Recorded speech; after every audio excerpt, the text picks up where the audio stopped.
कांती गांव हिमालय की तलहटी में बसा एक छोटा सा गांव जहाँ की हवा में शांति और नदियों में जीवन बसता था। गांव के लोग साधारण थे, खेती बाड़ी और पशुपालन से उनका जीवन चलता था। लेकिन एक दिन दशकों बाद एक रहस्यमयी साधु गांव में लौटा। उसकी नीली आंखें जो रात के तारों की तरह चमकती थी, हर किसी के मन में एक अजीब सी बेचैनी जगा रही थी। वह साधु हर घर के सामने रुकता, अपनी नीली आंखों से लोगों को देखता और एक ही बात कहता, इस गांव को छोड़ दो वरना अनहोनी होगी। उसकी चेतावनी ने गांव में खलबली मचा दी। कुछ लोग उसे पागल कहने लगे तो कुछ लोग उसकी बातों को गंभीरता से लेने लगे। लेकिन सवाल यह था कि वह ऐसा क्यों कर रहा था। क्या उसकी नीली आंखों ने सचमुच भविष्य देख लिया था या कोई और रहस्य था। कांती गांव की सुबह हमेशा की तरह शांत थी। सूरज की पहली किरणें बर्फीली चोटियों पर पड़ रही थी और गांव की एकमात्र पगडंडी पर हल्की सी धूल उड़ रही थी। तभी गांव के चौक में एक अनजान सिलसिला शुरू हुआ। एक साधु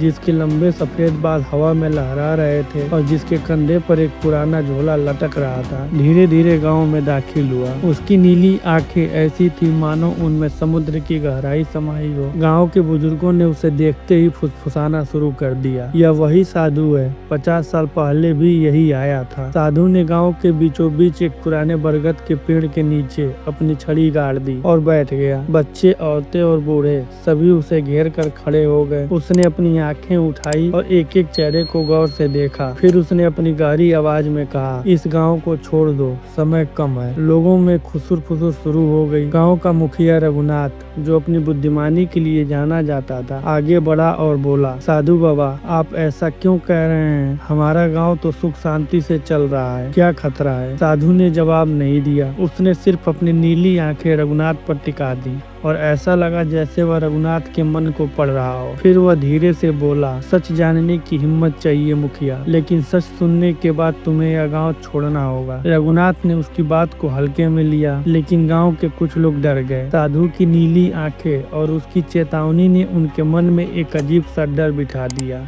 अगले दिन सुबह साधु फिर बरगद के पेड़ के नीचे बैठा था। गांव की एक युवती माया, जो अपनी जिज्ञासा के लिए जानी जाती थी, साधु के पास गई। माया की माँ ने उसे मना किया था, लेकिन उसकी जिज्ञासा उसे खींच लाई। उसने साधु से पूछा, बाबा, आपकी आंखें सचमुच भविष्य देख सकती हैं? साधु ने मुस्कुराकर माया की ओर देखा। उसकी नीली आंखों में एक चमक थी। बेटी, मेरी आंखें वही देखती हैं जो तुम्हारा मन छिपाता है, लेकिन इस गांव का भविष्य मैंने देख लिया है। एक भयानक तूफान आ रहा है। अगर तुम लोग यहाँ रुके तो सब कुछ खत्म हो जाएगा। माया ने हंसकर कहा, बाबा, यह गाँव तो सालों से सुरक्षित है। हिमालय ने हमें हमेशा बचाया है। आपका तूफान कहाँ से आएगा? साधु ने जवाब नहीं दिया। उसने सिर्फ अपनी छड़ी से जमीन पर एक चिन्ह बनाया और चुपचाप चला गया। माया उस चिन्ह को देखती रही। वह एक त्रिशूल जैसा दिख रहा था, लेकिन उसमें कुछ अजीब सा था, जैसे कोई प्राचीन लेख। उसी रात गांव में एक अजीब सी हलचल हुई। कुछ लोगों ने सपने में देखा कि गांव के ऊपर एक काला बादल मंडरा रहा है और उसमें से बिजलियां गिर रही हैं। सुबह होते ही यह खबर पूरे गांव में फैल गई। लोग साधु की बात को अब गंभीरता से लेने लगे। तीसरे दिन गांव के कुछ युवकों ने फैसला किया कि वे साधु से सच उगलवाएंगे। वे उसे घेर कर सवाल करने लगे, बाबा, आप हमें डरा क्यों रहे हैं? अगर आप सचमुच भविष्य देख सकते हैं तो बताइए कि यह तूफान कब आएगा और क्या होगा। साधु ने गहरी सांस ली और बोला, तुम्हारी जमीन के नीचे एक प्राचीन सांप जाग रहा है। सैकड़ों साल पहले इस गांव के नीचे एक मंदिर था, जिसे लालच में लोगों ने लूट लिया। उस मंदिर की रक्षा करने वाली शक्ति ने शाप दिया था कि एक दिन यह जमीन खुल जाएगी और सब कुछ नष्ट हो जाएगा। मैंने अपनी आंखों से वह दिन देखा है। वह दिन अब दूर नहीं है। लोगों के चेहरे पर डर साफ दिख रहा था, लेकिन रघुनाथ ने कहा, यह सब कोरी बातें हैं, कोई मंदिर नहीं है यहाँ। हमारी जमीन सालों से सुरक्षित है। साधु ने शांत स्वर में कहा, मुखिया, तुम्हारी जमीन के नीचे वह मंदिर आज भी है और उसका सांप तुम्हारे गांव को निगल लेगा।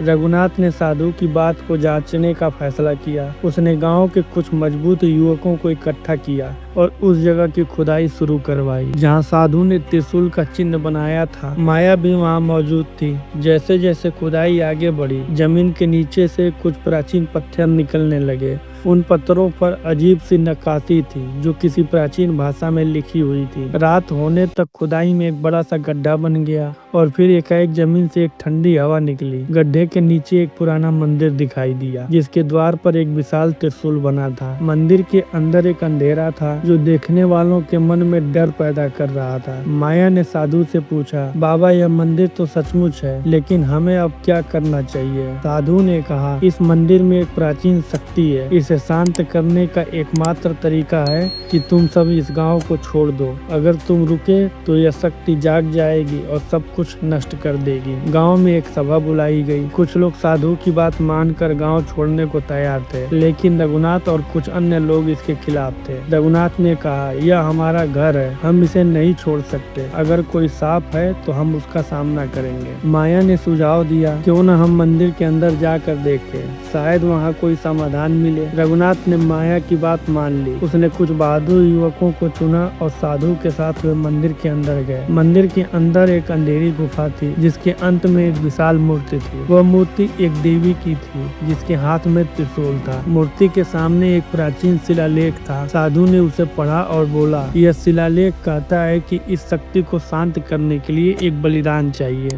लेकिन यह बलिदान खून का नहीं बल्कि लालच का है। तुम्हें इस गांव की सबसे कीमती चीज छोड़नी होगी। लोगों ने एक दूसरे की ओर देखा। गांव की सबसे कीमती चीज क्या थी? कुछ ने कहा कि वह खेत थे, कुछ ने कहा कि वह नदी थी, लेकिन माया ने कहा, हमारी सबसे कीमती चीज हमारा अहंकार है। हमारा यह मानना है कि हम सब कुछ जानते हैं। हमें साधु की बात माननी चाहिए और गांव छोड़ देना चाहिए। रघुनाथ ने आखिरकार माया की बात मान ली। गांव के लोग अपने घरों को छोड़ने के लिए तैयार हो गए। साधु ने उन्हें एक नई जगह की ओर ले गया, जहां वे सुरक्षित रह सकते थे। जैसे ही गांव खाली हुआ, एक जोरदार भूकंप आया। कांति गांव की जमीन फट गई और वह प्राचीन मंदिर फिर से जमीन में समा गया। नए गांव में लोग साधु की नीली आंखों को कभी नहीं भूले। उन्होंने सीख लिया था कि कभी कभी छोड़ देना ही सबसे बड़ा बलिदान होता है। और साधु वह फिर से गायब हो गया, जैसे वह कभी आया ही न हो। लेकिन उसकी नीली आंखों की चमक और उसकी चेतावनी हमेशा के लिए कांति गांव की कहानियों में जिंदा रही। यह कहानी हमें सिखाती है कि कभी कभी बदलाव को अपनाना ही सबसे बड़ा साहस होता है। साधु की नीली आंखें सिर्फ भविष्य नहीं देखती थी, बल्कि वे हमें अपने अंदर की कमजोरियों को देखने की प्रेरणा देती थी।